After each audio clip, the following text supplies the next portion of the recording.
Ahora, hemos visto acerca de la doctrina para todos. Hemos visto dos grupos. ¿Alguien se acuerda cuáles son esos dos grupos?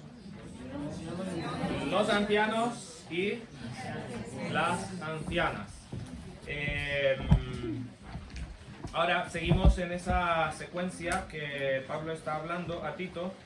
Ha hablado de las ancianas y luego dice en el versículo 4 que las ancianas deben enseñar a las mujeres jóvenes y menciona algunas cosas que deben aprender las mujeres jóvenes. Entonces se enfoca en este grupo, las mujeres jóvenes. Las mujeres jóvenes deben ser piadosas. Leo nuevamente versículos 4 y 5 para tenerlo en mente. Dice que enseñen a las mujeres jóvenes a amar a sus maridos y a sus hijos, a ser prudentes, castas, cuidadosas de su casa, buenas, sujetas a sus maridos, para que la palabra de Dios no sea blasfemada.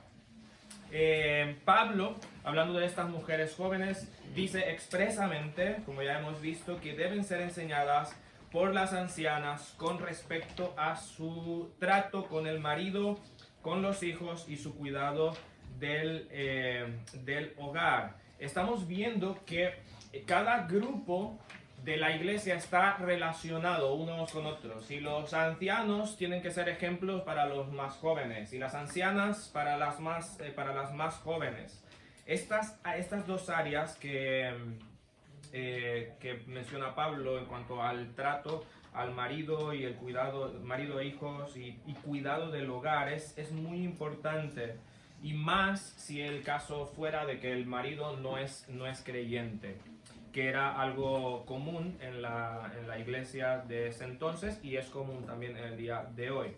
Ahora, normalmente en los textos que hablan acerca de la esposa, por ejemplo, clásico Efesios capítulo 5, habla de ¿qué? ¿De qué responsabilidad de la esposa? Sujetarse a su marido, y los maridos dicen amén. Muy bien. Y el marido, ¿cuál es la responsabilidad? Ahí ya no quieren hablar. Amar. Ahí están las mujeres, ahí dicen amén. ¿Sí? Pero es muy curioso porque este es el único pasaje donde se le manda a la mujer, a las esposas jóvenes, a aprender a amar a sus maridos y a sus hijos.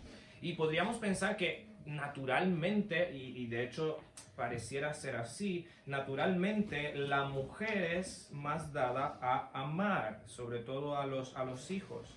Pero lo más probable es que en la situación de Creta había tanto libertinaje en la sociedad, que el libertinaje empuja a la mujer a actuar de maneras antinaturales. Podríamos decir que la sociedad de Creta era una sociedad modernista en cuanto a su libertinaje. Y cuanto más libertinaje hay en una sociedad, menos afecto natural hay. Y esto se percibe precisamente en nuestras culturas. Es interesante que sea necesario exhortar a una madre a amar a sus hijos, pero ¿no es acaso lo que vemos hoy? Un desapego, un desamor de las madres por los hijos.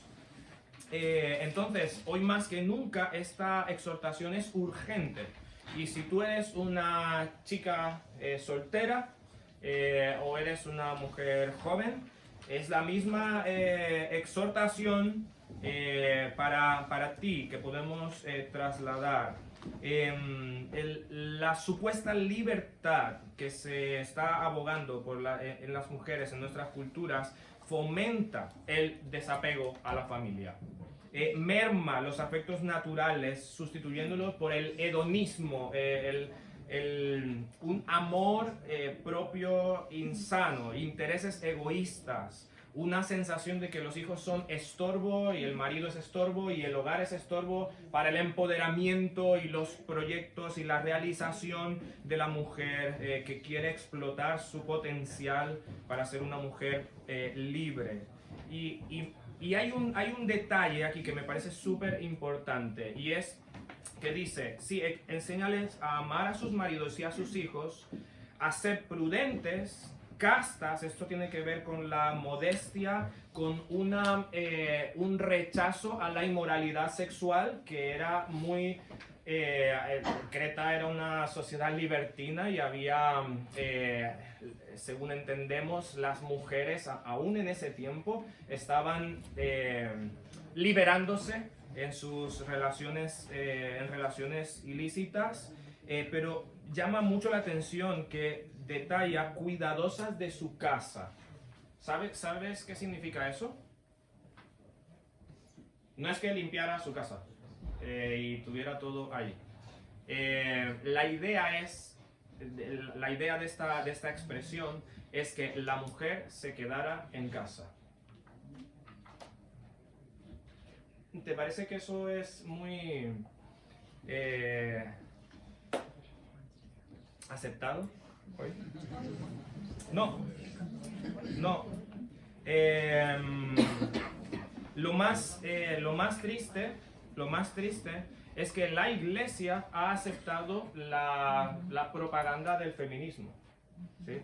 Y lo que voy a decir es que cuando una mujer abandona el hogar, está afectando el testimonio del evangelio, ¿sí? Y es indispensable que las mujeres mayores enseñen a las menores, a que se queden en casa. Y puedes decirme que hay muchas necesidades, que la sociedad y todo lo que puedas decir. Pero la gran mayoría hay situaciones insalvables, pero voy a decir que son las menos. Todavía permanece el patrón de Dios y debemos abogar para que la mujer se quede en casa. El lugar de honor de la mujer está en su casa. Pero tenemos esta avalancha de información y de llevar a la mujer, empujarla a salir del hogar. Y cuando una mujer sale del hogar, entonces queda en un sentido inhabilitada para atender a su casa, atender a sus hijos, y por ende afecta también el reino de Dios en este sentido en el hogar. Y me encantaría pasar más tiempo en esto. Y no se trata de machismo, se trata del papel de Dios. Cuando vemos en Génesis, Dios designó el rol del hombre como la cabeza del hogar, y cuando hay maldición, cuando viene la consecuencia del pecado, la maldición de Dios sobre el hombre tiene que ver con todo lo que tiene que ver con el trabajo fuera. Pero las consecuencias del pecado en la mujer tienen que ver con lo que le involucra a ella dentro del hogar. Entonces esto es una evidencia más de que el lugar que Dios diseñó para la mujer es en el hogar. Y la verdadera libertad de una mujer es cuando puede desempeñar su rol como coheredera, como ayuda idónea, como trabajadora en el reino de Dios, en el hogar, por medio de extender el reino de Dios, en el trato con sus hijos. Allí la mujer es verdaderamente libre. Eso es honor. Y decía en un campamento, y creo que algunas chicas que veo aquí estuvieron allí: tenemos que luchar por devolver a la mujer a su lugar de honor. Y el lugar de honor de una mujer es en el hogar, donde ella puede dedicarse con amor a sus hijos y a su esposo, y a extender el evangelio en el hogar. No es a quedarse en el hogar a hacer nada y a ver telenovelas. No. Es a extender el evangelio, a vivir el evangelio en el hogar. ¿Sí? Hermana, joven, esto es impopular, esto hoy en día es totalmente políticamente incorrecto. Chica, sueña con el honor de poder quedarte en casa, atendiendo tu hogar y sirviendo al Señor allí con tus hijos. Así que ten cuidado con quién te casas. Busca un hombre temeroso de Dios que haga todo lo posible para que puedas estar el mayor tiempo posible en tu casa. ¿Sí? Y ya tiro puntas a los hombres también. Varones, es nuestro rol, es nuestra responsabilidad, y lamentablemente muchas mujeres jóvenes tienen que salir del hogar porque los hombres también van detrás de su egoísmo, y como tienen que tener su tiempo de ocio y tienen que tener su propia vida, pues no se esfuerzan por sustentar al hogar para que la mujer pueda quedarse en casa. Y yo sé que hay necesidades y todas estas cosas, pero si queremos agradar a Dios hay maneras en muchos casos. Hay situaciones insalvables, pero muchas mujeres podrían quedarse en casa. Y quizás esto tiene que ver también con el contentamiento. Muchas veces queremos vivir una vida que nos ha vendido el mundo y por eso entonces ambos tienen que trabajar. Porque tenemos que mantener una vida que el mundo nos ha vendido como buena. Entonces, quiero insistir en esto y lamentablemente no podemos pasar más tiempo en esta situación, pero es tan importante. El evangelio en el hogar está siendo gravemente descuidado por causa de que los padres no están, y las mujeres ven esto como una carga, pero es una gran responsabilidad y es un privilegio que tú puedes enseñar el evangelio y modelar el evangelio para tus hijos. Y mujeres mayores, hacer un esfuerzo por aprender esto, hablar, orar al Señor y busquen volver al patrón bíblico y enseñen a las mujeres jóvenes a amar el rol de esposa en el hogar. Tengo que decir que cuando hablé de esto en campamento pasado de jóvenes y estaba hablando a los varones y a las chicas por separado con mi esposa, había más hombres, más chicos preguntando y mostrando un interés en aprender cómo ser un hombre bíblico, que chicas interesadas en aprender o en indagar sobre cómo ser una mujer piadosa en el hogar, porque están alienadas con todo lo que se nos dice acerca del feminismo y es en contra del modelo de Dios, y esto al final repercute en la extensión, por decirlo así, del evangelio en el trato con los hijos. Chicas, jóvenes, no te creas el cuento de la libertad femenina. La verdadera libertad se encuentra en el plan y el propósito que Dios te ha dado. Obedece a tu esposo siempre que no vaya en contra de los principios de Dios. Si algún momento tienes que oponerte a tu marido, hazlo con respeto, pero dedica tiempo a tu hogar y a tus hijos. Invierte tu vida en ellos. La mayor ganancia que puedes tener no es la monetaria que te pueden dar en una empresa, sino la inversión en vida. Porque si tú no inviertes tiempo, alguien lo va a hacer. Y no serás tú. Y después el día de mañana no te quejes, quizás, de cosas que ocurren. Y esto va con los padres, porque el varón tiene que ser el primero que está abogando por esto, ¿sí? Entonces, aunque parece que estoy atacando a las chicas, no, varones, esto es un asunto de dos también. Pero hay mujeres que se rebelan a esto, ¿sí?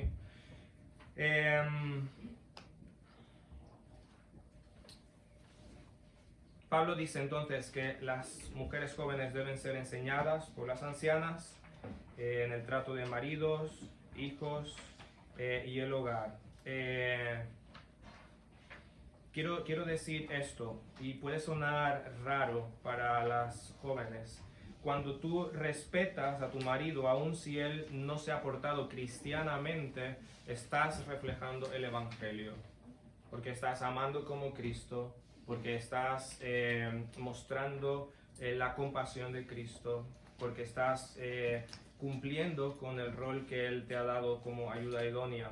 Cuando tomas a tu hijo y repasas la escuela dominical, la lección, estás enseñando el Evangelio. Cuando repasas los versículos, estás viviendo el Evangelio con él, con tu hijo.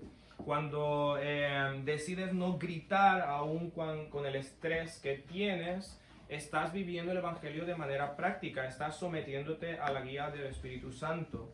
Cuando tú arreglas tu casa y lo haces como para el Señor y no para los hombres, también estás reflejando el Evangelio, ¿sí?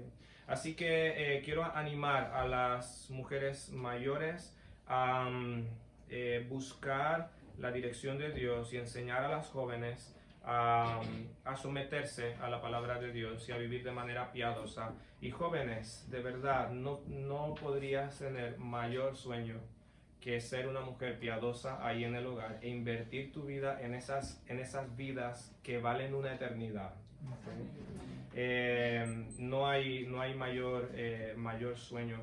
Y una chica puede decir, bueno, entonces ¿para qué estudio? Mira, estudia, digo a las chicas, estudia, prepárate, sé la mejor de tu clase. Las mujeres son súper capaces, pero cuando llegues al matrimonio, Dios te está dando un bien superior. Cuando tengas ese bien superior, entrégate a ese bien superior. Y no te quedes en lo que el mundo te ofrece. Así que ya sabes, no te puedes casar con cualquier hombre. Tienes que casarte con un hombre piadoso que está dispuesto a sacrificarse y a amarte como Cristo y entregar su vida para que tú también puedas dedicarte a lo que Dios te ha diseñado. Ahora los jóvenes, si hay alguna chica enfadada conmigo, lo siento, no lo siento, pero bueno, si quieres luego conversamos y me expresas toda tu frustración y enfado conmigo. Ahora los jóvenes, voy rápido porque me gustaría detenerme un poco más, pero si queremos acabar todo hoy. En tercer lugar, los jóvenes deben vivir la doctrina también. Estamos hablando de que la doctrina, el Evangelio aplica para todos. El Evangelio es una doctrina que afecta a cada grupo de la iglesia. Vemos ahí en el versículo 6 que dice, exhorta asimismo a los jóvenes a que sean prudentes. Es la misma exhortación que se ha hecho a los ancianos, a los mayores. Y dice, presentándote tú en todo como ejemplo de buenas obras, en la enseñanza mostrando integridad, seriedad, palabra sana e irreprochable, de modo que el adversario se avergüence y no tenga nada malo que decir de vosotros. El apóstol Pablo habla entonces a este grupo de hombres. Algunos opinan que en este contexto, cuando se refiere a hombres jóvenes, son todos los mayores de 60 años, pues es lo que algunos piensan. Y probablemente sea el grupo más activo de la iglesia, que está, el mismo Tito está participando allí de la enseñanza. ¿Cómo deben vivir estos hombres jóvenes? Pues deben practicar la doctrina, siendo ejemplos de la doctrina, siendo prudentes, practicando buenas obras. Es un llamado a la sensatez. Y es la tercera vez que aparece esta palabra en este capítulo. Se le exhorta a los ancianos, pero parece que los jóvenes, por naturaleza, son más propensos a la imprudencia, a la falta de sensatez, a ser impulsivos. Entonces, siguiendo el ejemplo de los hombres mayores, espirituales, deben estar involucrados en buenas obras. Y si tú eres menor de 60, vamos a tomarte como joven ahora aquí. Y bueno, estás en la flor de la vida. Y la flor de 60 para abajo, la flor de la vida es para servir al Señor y para ser prudente y para involucrarte en buenas obras. La juventud no es el momento de hacer locuras. Realmente nunca es el momento para estar haciendo locuras. ¿Cuántos creyentes han perdido su testimonio por unos minutos de locura? Y esto les incapacita de ser ejemplo a otros y de involucrarse en buenas obras. Los jóvenes y adultos deben procurar entonces aprovechar todas las oportunidades para la edificación de la iglesia y el testimonio, llevando una vida que refleja el Evangelio, que practica la santidad, y eso no es cosa de mañana, eso es cosa de ahora. Si tienes que practicar la sana doctrina. Y también habla de la enseñanza, y aquí Pablo presenta a Tito como, pone la carga sobre Tito de ser ejemplo en este grupo, porque forma parte de la enseñanza, forma parte de una vida que está reflejando la doctrina. Nuevamente se exige integridad, enseñar de acuerdo a la sana doctrina, con el respaldo de una vida, sin distorsionar la verdad, seriedad en la enseñanza, y con honestidad, que está libre de corrupción. ¿Y cuál es el propósito entonces de la integridad? Nuevamente vemos constantemente en esta carta esta interacción entre lo que se dice y lo que se hace. ¿Y cuál es el propósito de esto? De modo, dice el versículo 8, que el adversario no tenga nada malo que decir de nosotros. Que si tienen que acusarnos, que recurran a la mentira.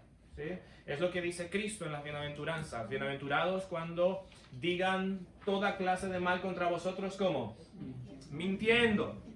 Siempre que sean mentiras, amén. Que no se nos encuentre falta, que seamos irreprensibles. Es lo mismo que dice Pedro, que si vamos a padecer como cristianos, que sea haciendo el bien y no el mal. El último grupo que Pablo trata, allí versículos 9 y 10, nos dice: exhorta a los siervos a que se sujeten a sus amos, que agraden en todo, que no sean respondones, no defraudando, sino mostrándose fieles en todo, para que en todo adornen la doctrina de Dios nuestro Salvador.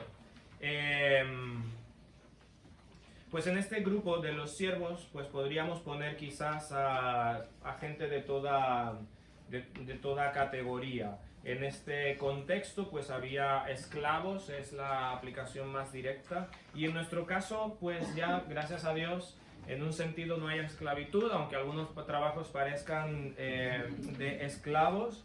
Pero en este grupo había pues siervos mayores, siervos jóvenes, siervas mayores y jóvenes.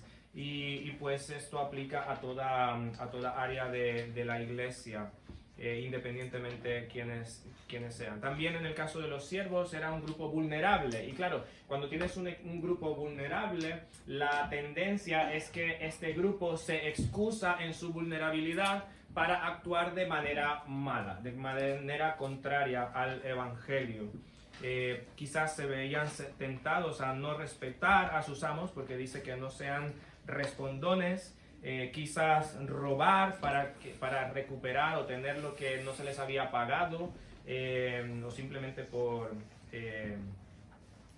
ganancia deshonesta. Y Pablo les anima a ser leales a pesar de la injusticia. No tenemos tiempo para verlo así detalladamente, pero es lo mismo que habla en Primera de Pedro también.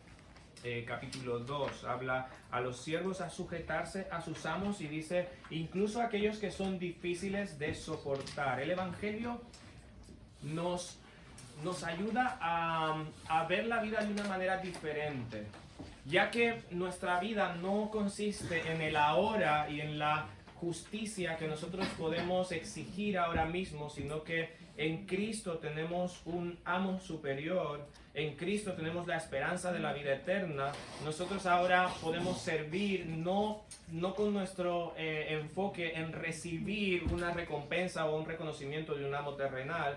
Y vemos al amo terrenal, si no es creyente, como alguien necesitado del evangelio. Entonces yo puedo servir a esta persona honrando a Cristo y actuar ante la injusticia con la misma actitud de Cristo. ¿Te acuerdas a Cristo en la cruz? Él sí no merecía ser tratado injustamente y Él está ahí en la cruz y está diciendo, Padre, perdónalos porque no saben lo que hacen.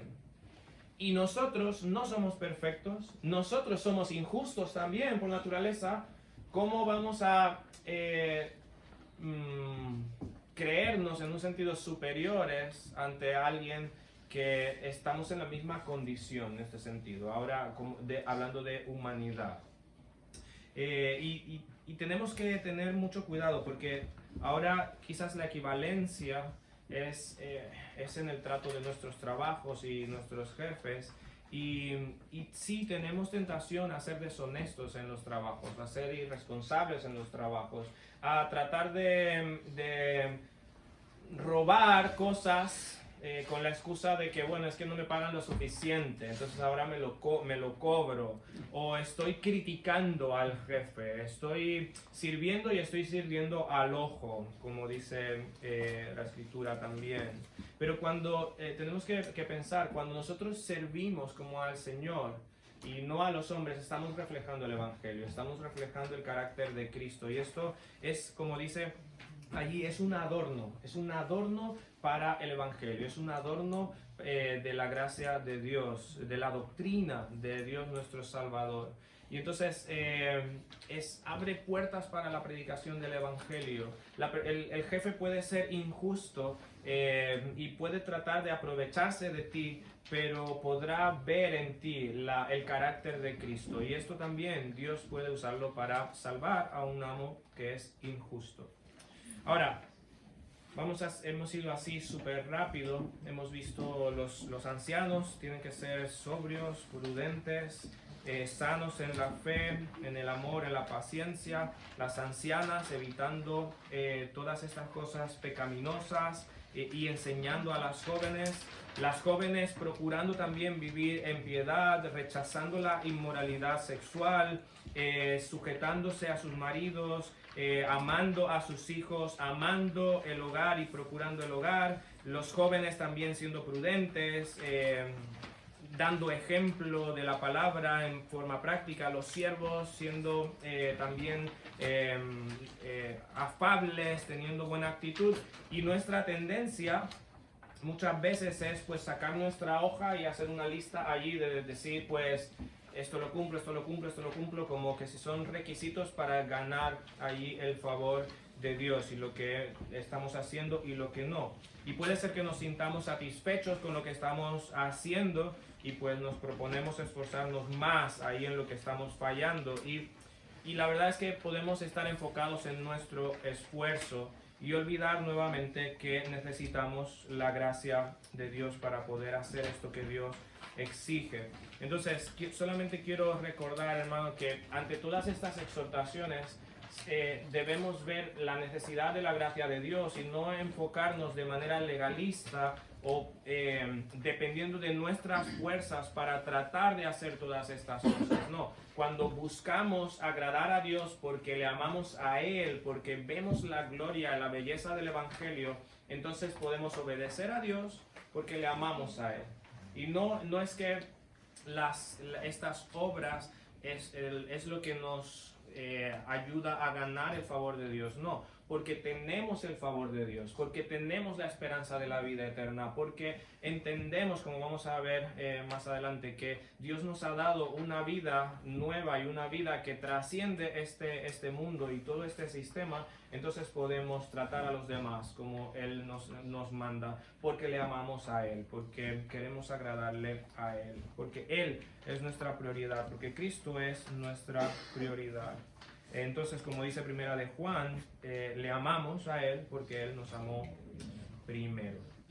Entonces quiero animar a cada uno que pueda nuevamente con calma leer estos textos, identificarse ahí en estos textos y orar al Señor que nos ayude en su gracia, en el poder del Espíritu Santo, a obedecerle. ¿Por qué? Porque es un reflejo del Evangelio en nuestra vida y queremos glorificarle a Él.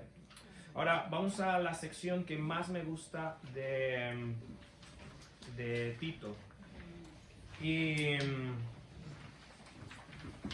es esta sección de los versículos 11 al 15. Y es el texto que hemos escogido también como texto lema. Versículos 11 al 15. Dice allí, esta es la sección 5. Dice, porque, vamos a leerlo todos juntos. Dice, porque la gracia de Dios se ha manifestado para salvación a los hombres, enseñándonos que renunciando a la impiedad y a los deseos mundanos, vivamos en este siglo sobria, justa y piadosamente, aguardando la esperanza bienaventurada y la manifestación gloriosa de nuestro gran Dios y Salvador Jesucristo, quien se dio a sí mismo por nosotros para redimirnos de toda iniquidad y purificar para sí un pueblo propio, celoso de buenas obras. Esto habla y exhorta y reprende con toda autoridad. Nadie te menosprecia. La gracia de Dios se ha manifestado para salvación a todos los hombres.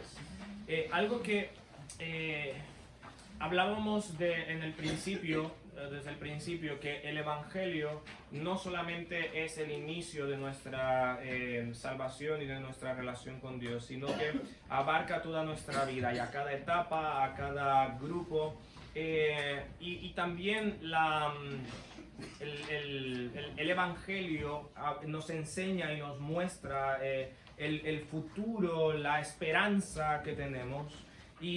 Pero en el camino de la vida cristiana es posible que perdamos de vista el propósito de Dios y casi como que sufrimos la vida. Una persona una vez me preguntó: pastor, ¿por qué no somos salvos, recibimos a Cristo y Dios nos saca de una vez y nos lleva al cielo?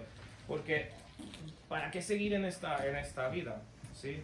Y es posible que estemos luchando con resignación por obedecer la voluntad de Dios y no encontramos el gozo que Dios desea que tengamos para obedecerle, para vivir conforme a su voluntad. Entonces, es necesario que meditemos en esta verdad, en esta sección. Lo primero que vamos a considerar es que Dios ha manifestado su gracia. Dios ha manifestado su gracia. Y este es el centro, hemos estado hablando del Evangelio, este es el centro del Evangelio. ¿Qué significa que Dios ha manifestado su gracia? Alguien ha dicho que la gracia, creo que está ahí en sus apuntes, la gracia es la gran palabra clave en la salvación.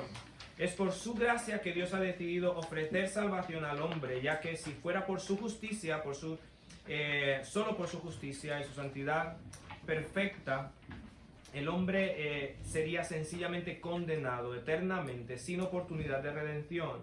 Es entonces la gracia la que extiende al hombre la misericordia que no merece y el perdón que no puede ganar. Dios ha manifestado su gracia. Este manifestar significa que ha aparecido.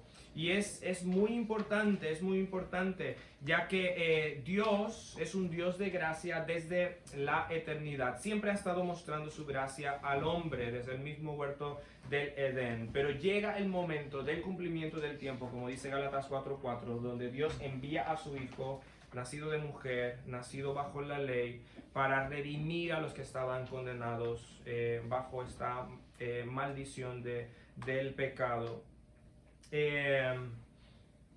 ¿Por qué Dios manifiesta esta gracia? Y el mismo texto nos dice: Dios ha manifestado su gracia, ¿para qué? Para salvación.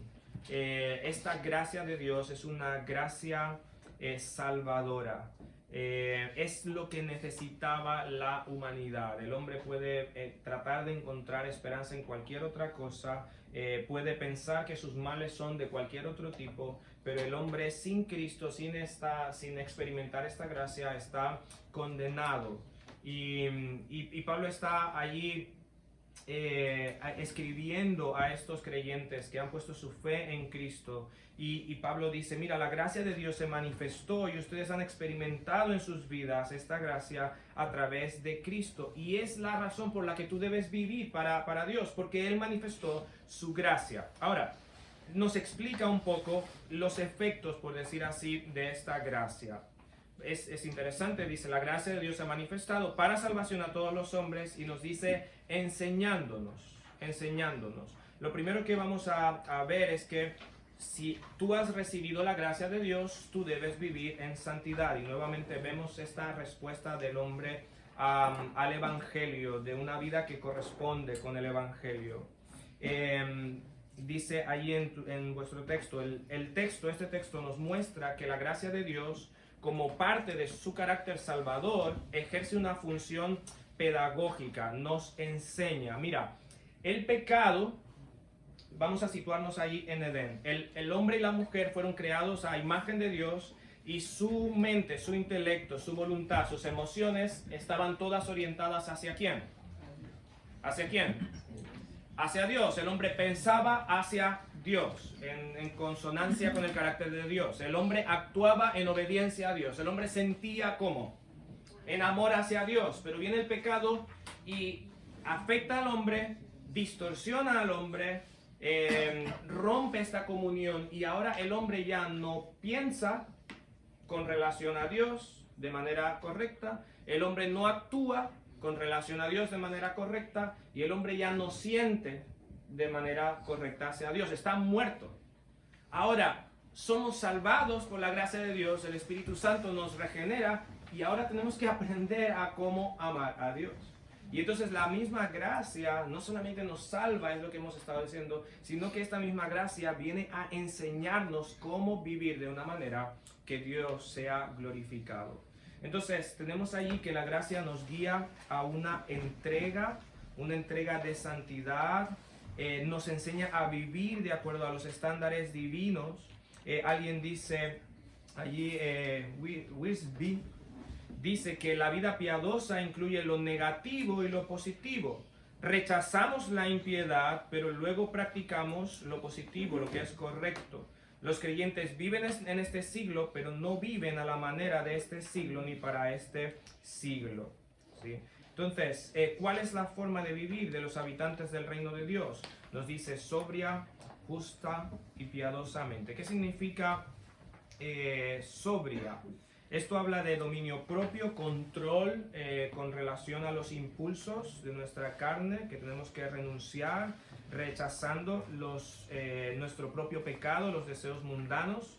La justicia nos habla de una vida que actúa rectamente según los estándares de Dios. Y la tercera forma es entregarnos en piedad. Esta piedad habla de una relación con Dios, de una relación correcta con Dios. Es una búsqueda de imitar la santidad de Dios. Recordamos allí primera de Pedro 1:16, dice, sino como aquel que os llamó es ¿qué? Santo. ¿Qué debemos hacer?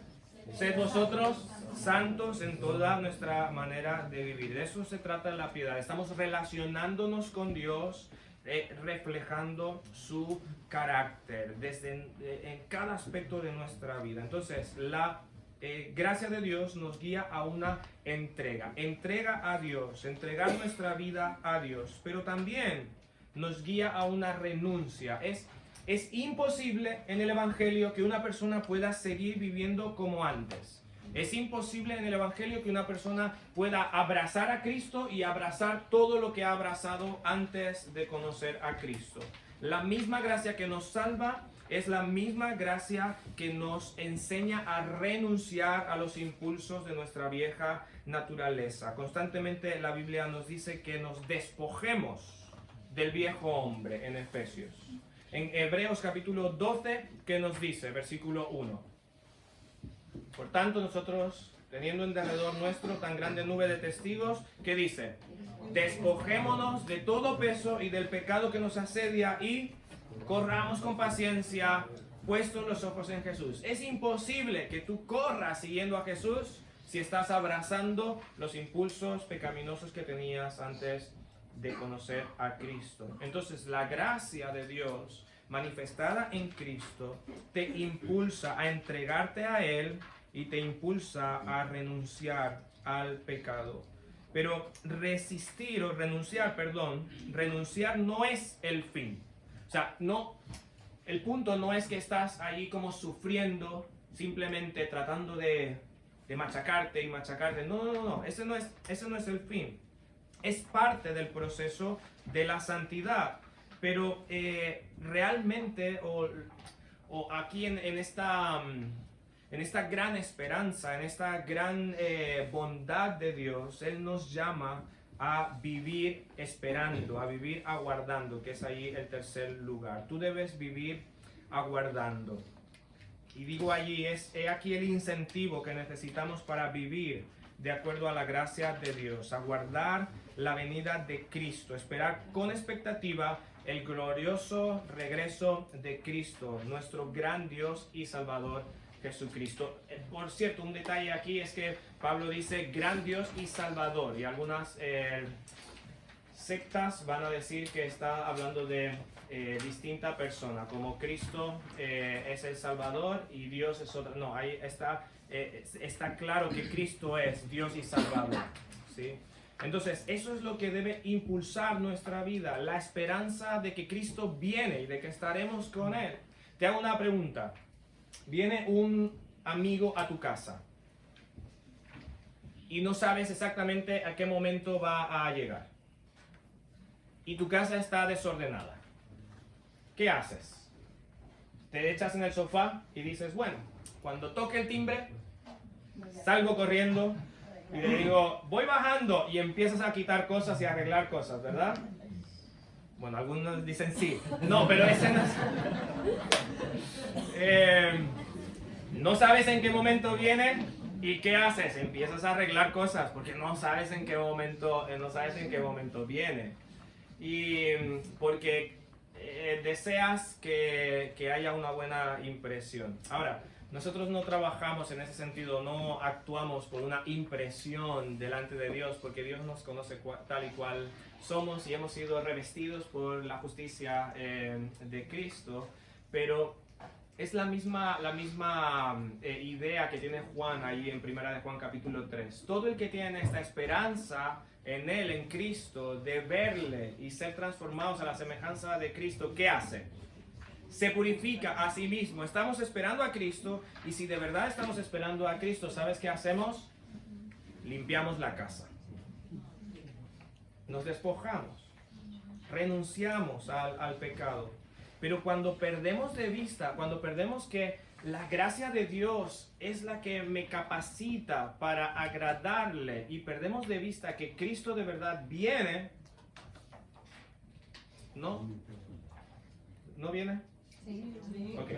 Cuando vivimos en la esperanza de que Cristo de verdad viene, amén, entonces le aguardamos y nos despojamos. No es una pesada carga. ¿Por qué? Porque amamos a nuestro Salvador que viene y que nos ha mostrado su gracia. Y hermanos, esto debe cambiar la perspectiva de tu vida entera. No estamos aquí para soportar una vida luchando en vano contra el pecado. No. Estamos aquí para glorificar a nuestro glorioso Salvador, esperando su venida. Tampoco estamos aquí simplemente para ser buenas personas y ya. No, estamos aquí porque el Dios glorioso nos ha redimido, nos ha salvado y nos está purificando hasta el día en que Cristo venga para llevarnos con Él. Estamos aquí esperando que Cristo regrese. Estamos aquí para vivir como ciudadanos de este reino, reflejando el Evangelio. Ciudadanos que están manifestando esta gracia del Salvador en sus propias vidas y que también están llamando a otros a ser parte de este reino por medio de la predicación del Evangelio. Y esto es lo que nos da de verdad ánimo para seguir luchando. Si tú no tienes en tu corazón esta esperanza de la vida eterna, de la glorificación, ¿sabes qué? Te vas a cansar y te vas a frustrar. No tiene sentido no tener propósito, y muchos creyentes viven como si no hay un propósito, como si estamos solamente aquí para pasar el tiempo y nada más. Ante el sufrimiento, quizás tienes que enfrentar enfermedad, quizás tienes que enfrentar distintos tipos de angustia. ¿Sabes qué? El sufrimiento es absolutamente temporal. Absolutamente temporal. Hay personas que no sufrirán tanto en esta vida, quizás como tú, quizás como a ti te toque, pero sufrirán toda una eternidad. Pero en esta esperanza gloriosa, en esta manifestación de la gracia de Dios y en esta esperanza de la venida de Cristo, es posible que tú tengas que sufrir, pero no sufrirás eternamente. Y eso debe cambiar tu perspectiva. Tú puedes decir, Dios, gracias porque solamente sufriré en esta tierra. Gracias porque tú me has rescatado de mi verdadera enfermedad. Gracias porque tú, que eres el Dios que no mientes, me has prometido una herencia con Cristo por la eternidad. Así que espero con anhelo a este glorioso Salvador. Hermano, cuando vivas tus distintos aspectos de tu vida, tú tienes que tener esto en tu mente y en tu corazón. Estás aquí para manifestar la gracia de Dios al mundo que no le conoce. Estás aquí para glorificar a este glorioso Salvador, porque Él te ha prometido una vida eterna junto a Él por la eternidad y la cumplirá, lo cumplirá. Así que puedes enfrentar el sufrimiento, ¿sí? Puedes enfrentar cualquier angustia, cualquier situación difícil, porque tienes una esperanza gloriosa. Y diría Pedro, esta salvación que es eterna, inmarcesible, indestructible. Y diría Cristo ahí en Juan 10, nada ni nadie, si eres hijo de Dios, nada te puede separar de su amor. Nadie te puede arrebatar de su mano y de la mano de su Padre. ¿Tú necesitas algún otro incentivo para enfrentar tu vida? Yo creo que no hay. Y tú puedes entregarte entonces a servir a Dios. Puedes entregarte a estudiar lo que estás estudiando de las Escrituras, porque tú deseas conocer más a este Dios que te ha amado tanto. O sea, qué hermoso que puedes entregar tu vida a un Dios que ha manifestado su gracia. La gracia de Dios se ha manifestado para salvarte y para enseñarte a cómo vivir. Pero a veces tomamos esto. Ahora mismo estamos empezando este año estudiando con la iglesia los miércoles los mandamientos, los 10 mandamientos. Y terminó el miércoles pasado, me quedó una sensación un poco extraña, porque a veces vemos estos ánimos, estas exhortaciones como, bueno, es el compromiso, tengo que obedecer esto, pero no, es la invitación de Dios a que le conozcas para que puedas disfrutar de Él. Porque es que hemos sido creados para darle gloria y disfrutar de Él. Y cuando le amas, cuando ves esta gracia y renuncias al pecado que te separa de Dios, que afecta tu relación con Dios, entonces puedes disfrutarle.